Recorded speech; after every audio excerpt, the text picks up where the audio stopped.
and greetings everyone. I am Amitoz Kaur from grade 11 YPS Mohali, and today on the Young Podcasters show we have with us Dr. Shilpa Suri, who is the founder and CEO at Planet Psychology, and she has over 20 years of experience as a transformational coach, a corporate trainer, and a psychologist. And today we are going to be talking to her about how food and psychology are related. So these days, ma'am, many people eat too much when they're stressed or they tend to avoid food altogether. So if someone notices these signs in themselves, how should they go about addressing this? So thank you first of all, Amitoz, for having me over. I'm so glad that we are addressing an issue which is so relevant, and of course it intrigues almost everybody. Food is something that intrigues everybody, especially your age group. So you're right. At different times, the need for the body to have extra and to have less food is experienced by most of us. It has lot to do with the emotional state that you're in. You must have heard of a term called stress binging. Right. Isn't it? So whenever we are stressed, the need for body to have a lot of fat and extra sugar increases because body is needing a lot of extra energy, to deal with the stressor or to deal with the whatever challenge you're experiencing.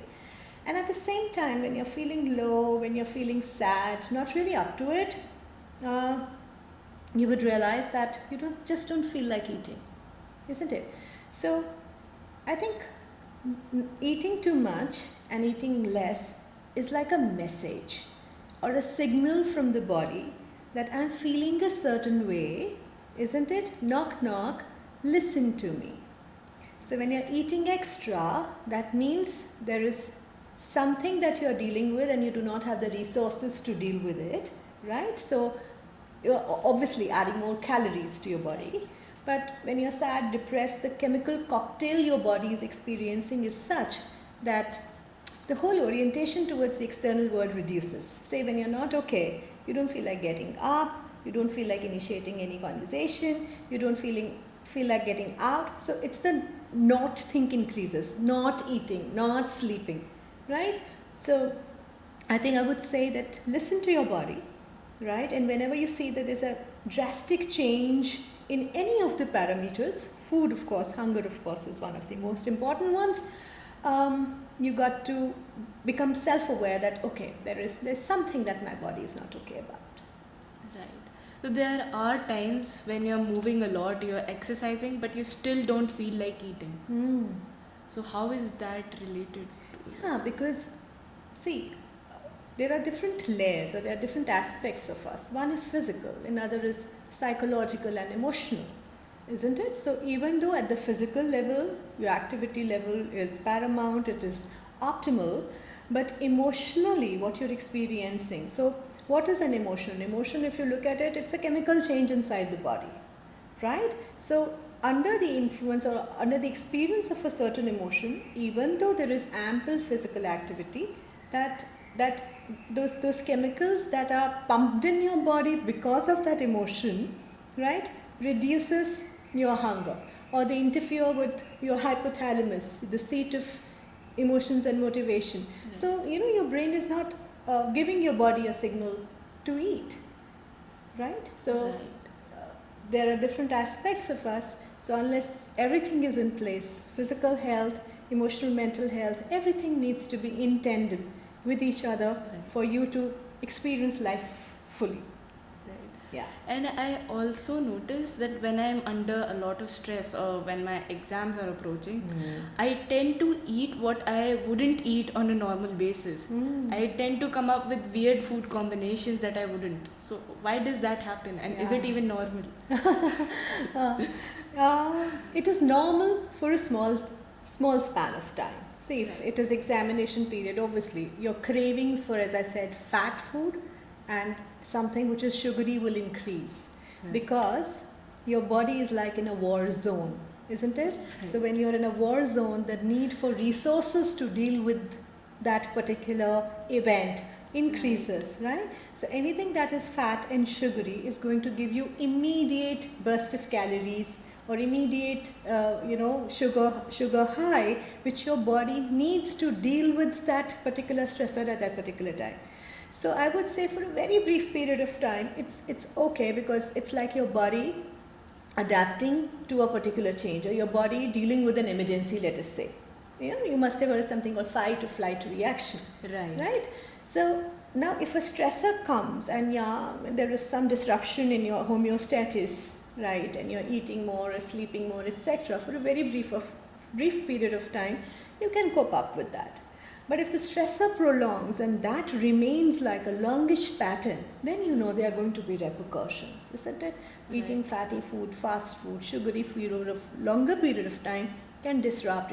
It will lead to weight gain. It will lead to that cycle of having more craving, right?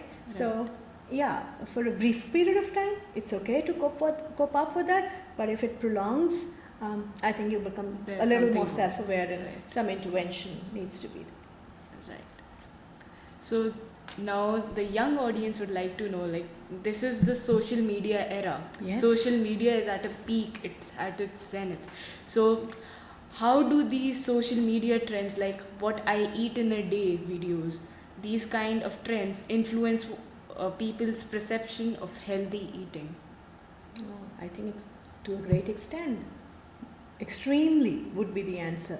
Because, our brain would process information, and when it is searching for information, it will find answers in what is readily available, right? So if now a lot of data and information is available to you in terms of what are celebrities eating, or what are the food trends, right? And we are very gullible. Amitoz, we think that we are logical beings. We are not. We are biological beings. We are really driven by trends and what everybody else is doing, and right?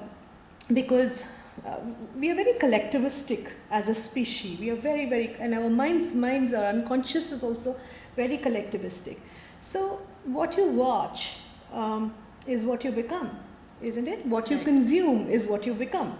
And I say what you're consuming is not just food.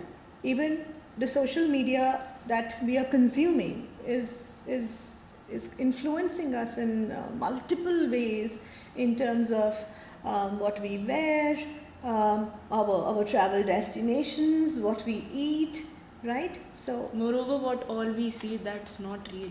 Some of it's not real. Not at all. And following that is not correct. It's extremely unhealthy. Wrong. Yes, absolutely. Right.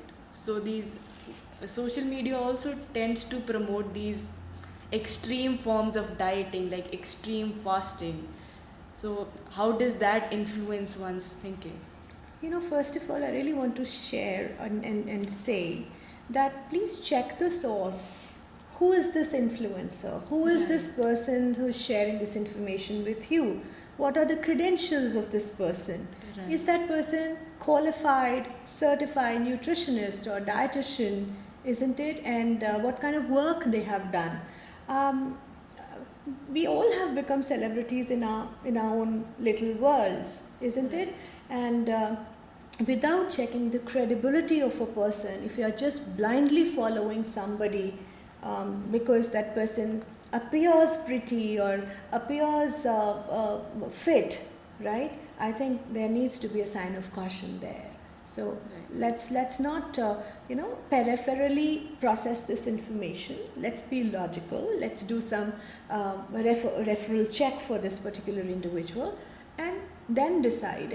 And then when you have qualified doctors, professionals, it's better to visit them and seek prescriptions or advice, rather than a random 30-second video which God knows what is promoting, and what is the credibility of what he or she is promoting. Right, but when one's usually going through these kind of things, they don't really feel like telling anyone. Yes. So how do they come out of that shell and approach someone? Like, what is the first step they Now, need this to is take? $1 million question, because I cannot blame the children for not being coming out of their shell. I think that's a role that we adults need to play in the lives of our children, that the home be a safe space where a child can come up to a parent or a teacher or a counselor or a mentor and share what they are going through. And as an adult, we got to give them a non-judgmental ear, right? And they can very safely deposit their feelings with an adult who is non-critical, non-judgmental, and allows them to just pour whatever is there in their hearts. So I believe, yes, there happens to be a huge gap between generations, and friends become very important. But friends also know as much as another 15, 16-year-old knows, isn't Right. it? So if you think it's difficult to open up to an adult in the house or in the school, please approach a professional. We have qualified psychologists online, offline. Again, check their credentials, know the kind of work that they are doing, right? And please seek help and advice from a person who is an expert and who has the credibility and the experience to hold your hand and help you wade through those troubled water at that time. Right. Do you think approaching the wrong person would do more harm than good? Yes, Right. could be, Could isn't be. it? Right. So now circling back to extreme forms of dieting, many people try to follow a certain diet to look a certain way. But can this lead to habits that seem healthy but are not?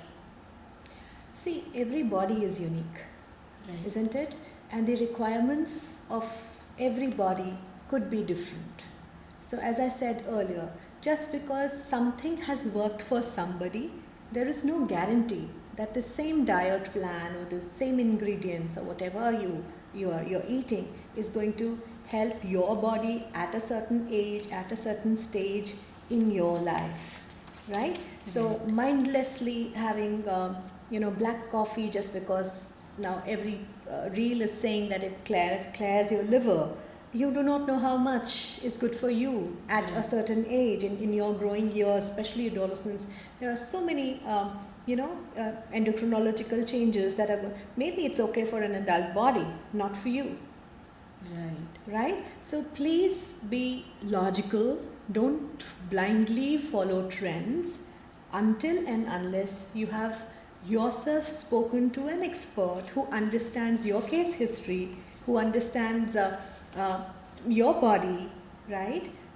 Don't just get blinded by or enamored by what you're seeing on screen, but because on screen and off screen they are two very different worlds.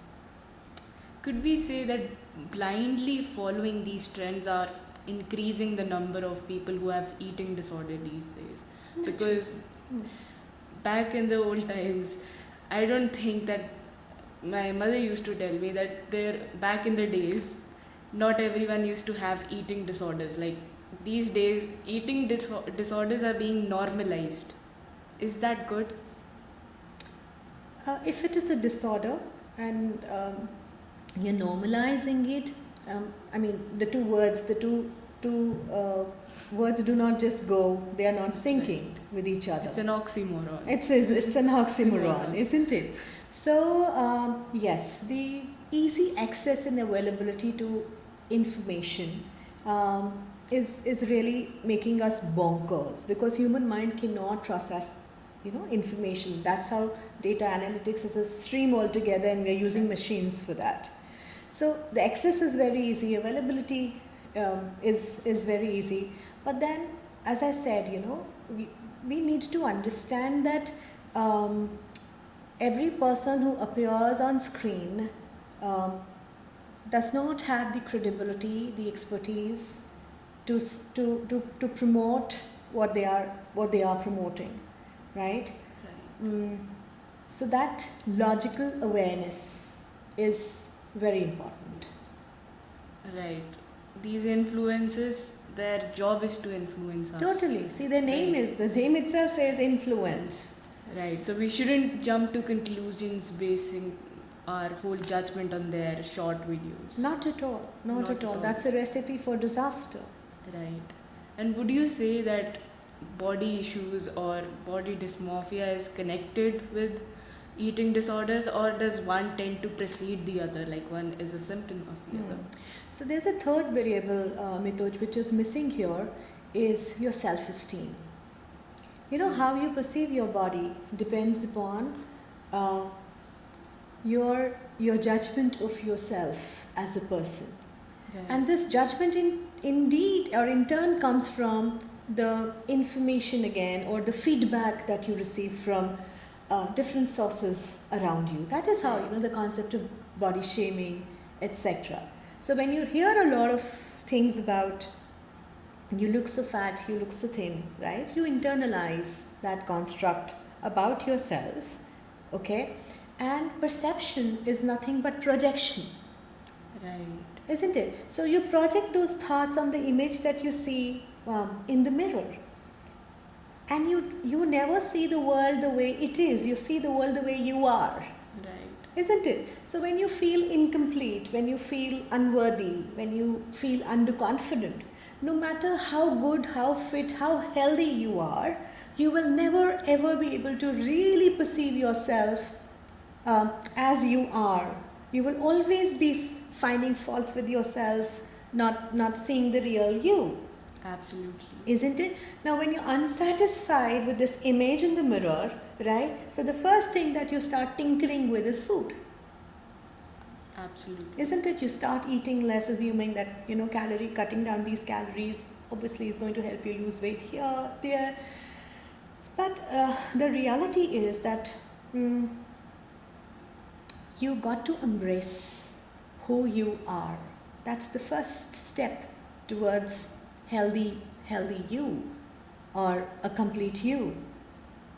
Isn't it? So, and please understand that this whole concept of consumerism is going to make you feel unworthy. They're going to make you feel incomplete. Because there is unworthiness and incompleteness, now here's a product which is going to, help you overcome that. Exactly. And when you buy it, that's how money is made. Right. So anything that is being sold, please remember that it's not being sold because they care for you. It's capitalism. Totally. It's consumer terrorism. Exactly.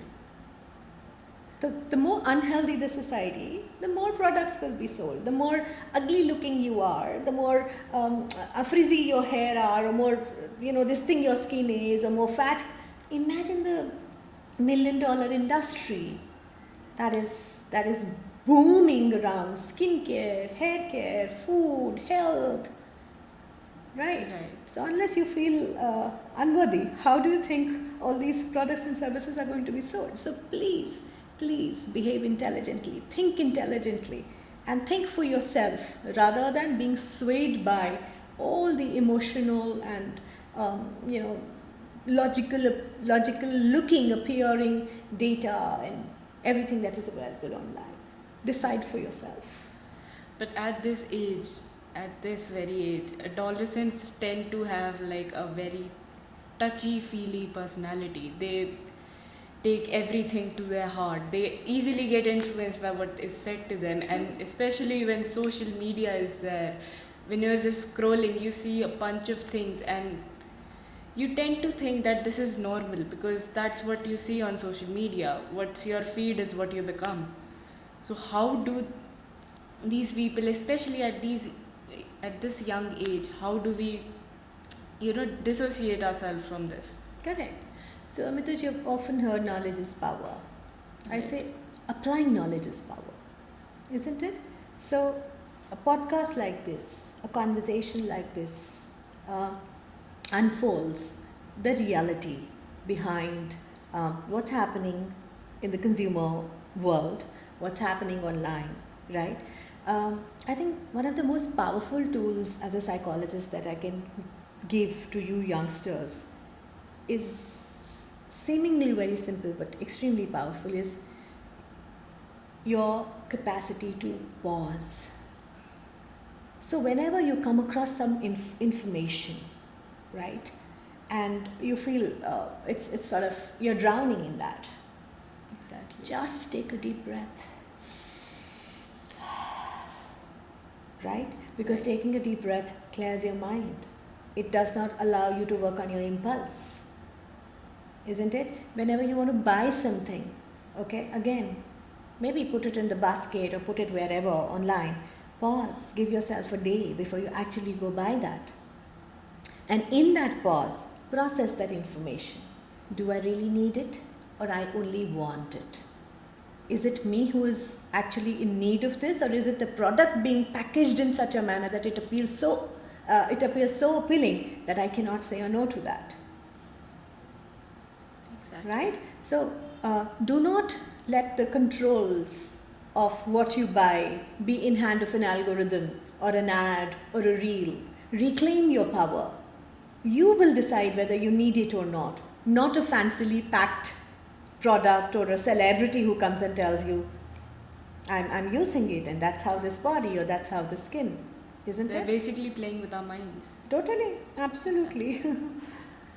So now, circling back to the series of questions, is it normal to become hyper fixated on a certain food for a very long time and then just suddenly feel like not eating it anymore? Is it related to our moods or perhaps our growing age? See, anything that is an extreme, hyper fixated, look at the word, anything that is extreme cannot be healthy in a longer period of time. Isn't it? You must have heard of something called Goldilocks zone. Everything needs to be in moderation, right? Our bodies are not used to anything extreme. Look at extreme weather. How long can you survive in extreme weather? Right. Isn't it? So any extreme behavior is going to have repercussions. So, these kind of things that happen that one tends to experience, like again hyperfixation on a certain food, is it more common in people who are neurologically diverse, like those who have ADHD or OCD? Like, Yeah, I mean, see, a logical mind can think about options. Yeah, what are the other, I would say, other possibilities? What are the other options available to me? So that's how a healthy mind would think. But if you're hyperfixated on one particular thing, that simply means that your mind is so rigid that and so inflexible that you're unable to think of any other way of probably solving the problem or satiating your hunger, isn't it? So definitely it's a sign of you or your mind being so rigid, and that rigidity can be because of a condition like you talked about, neurodivergence or something of that sort, or it could just be convenience, isn't it?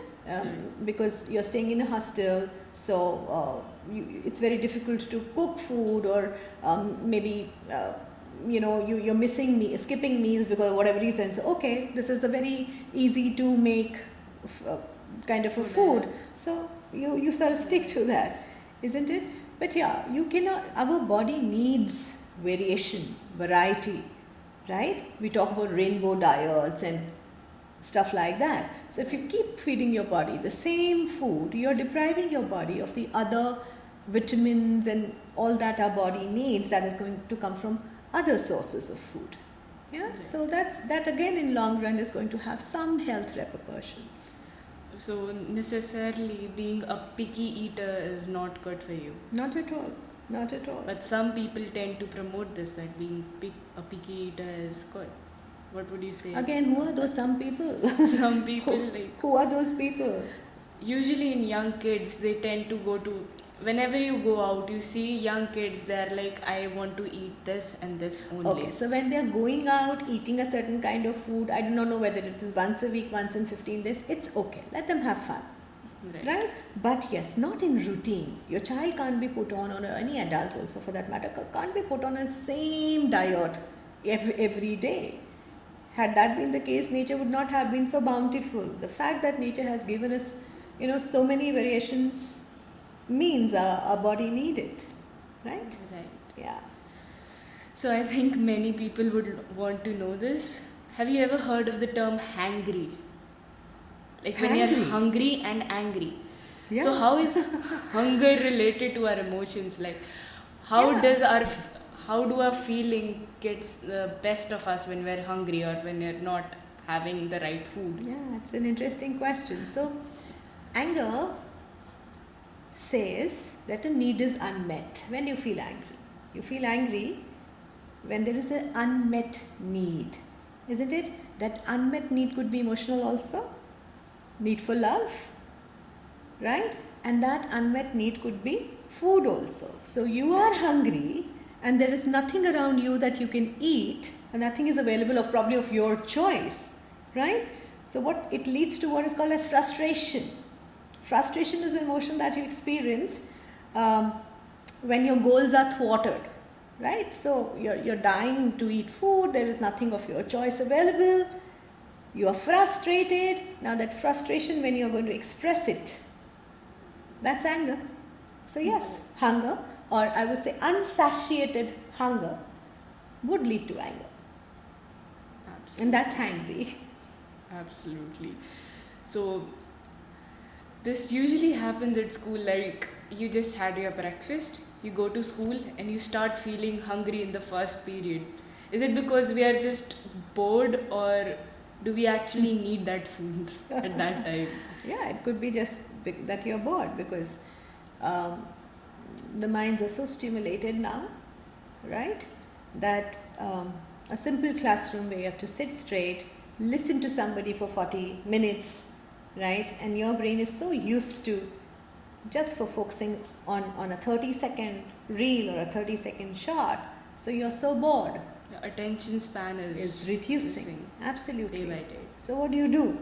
Food is comfort as well. I mean, there's no denying that, Right. isn't it? So food is not just a biological need, it's an emotional need too. It's social activity also, it's a cultural activity also, isn't it? We're emotionally attached to food. Totally. A lot of emotions. When you're a baby, when you're hungry, your mom feeds you.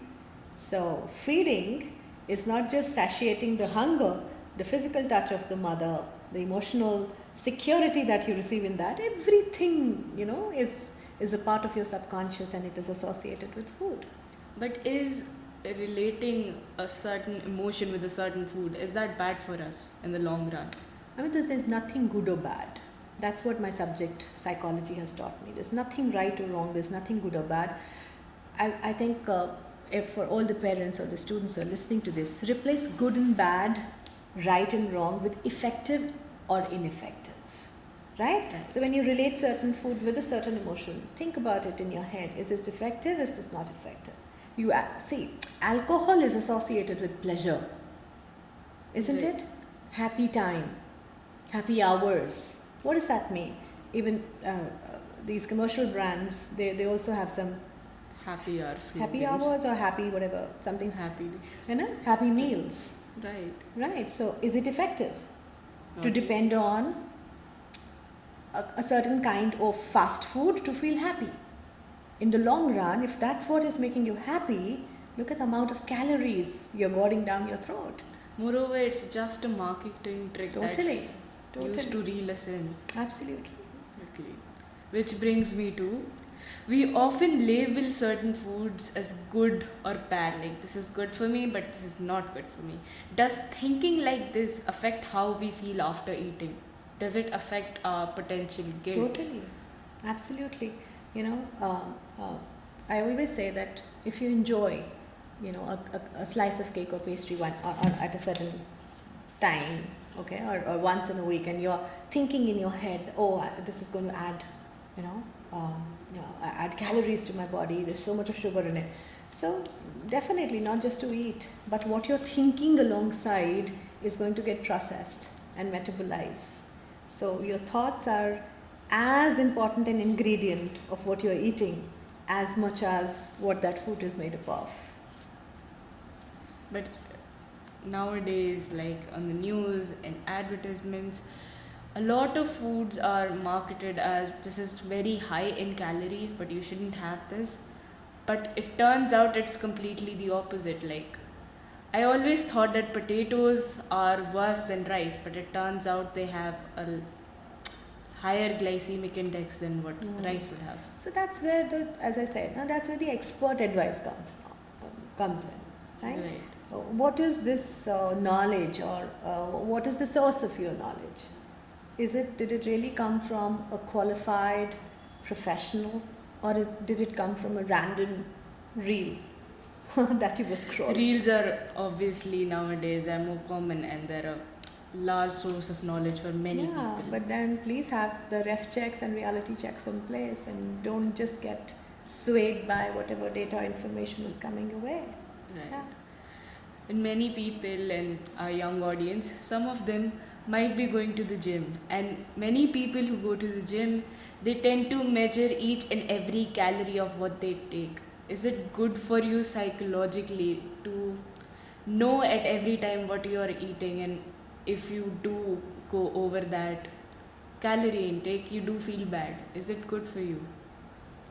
See, again, this is too much of controlling your calorie intake and being so probably obsessed or sort of fixated at what you're eating. Is a lot of your energy is going to go there, right? So have a generic diet plan in your head. Have a generic idea about how many calories, or how much calorie deficit you want to create. But counting every calorie needs to be replaced with counting your blessings, I suppose. So let's not make our lives so boring and so sort of rigid that a thing like food also sort of becomes some maths in your head. So please, give yourself a break, I would say. Right. Yeah. And many people, we need to promote and kind of establish a good relation between us and our food habits. Very important. So what would you say that we need to inculcate in our lives these days? What I are think we missing out? Rujita Devakar, one of the very senior dietitians, she says, eat local, eat regional, eat seasonal. Eat in moderation. Whatever you wish to eat, just eat it in moderation. And eat the local food, eat the regional food, the seasonal food, the old adage, the wisdom that is there in Indian cuisine, and isn't it? And the ingredients that are there in our kitchen are probably the healthiest ingredients which are used probably all across the world. So let's honor the wisdom that is there in the kitchen, and carry the legacy on. And it's good to experiment here and there, but that's what I would like to say here. Right. So what would I? Thank you for joining us today, and thank you so much, ma'am, for being here. Thank you very much. I hope you found it useful. You've answered a lot of questions that our young minds would have been thinking. And this was really helpful and insightful for everyone here, everyone in my generation, and everyone who would be watching this. Thank you very much. Thank you for this opportunity.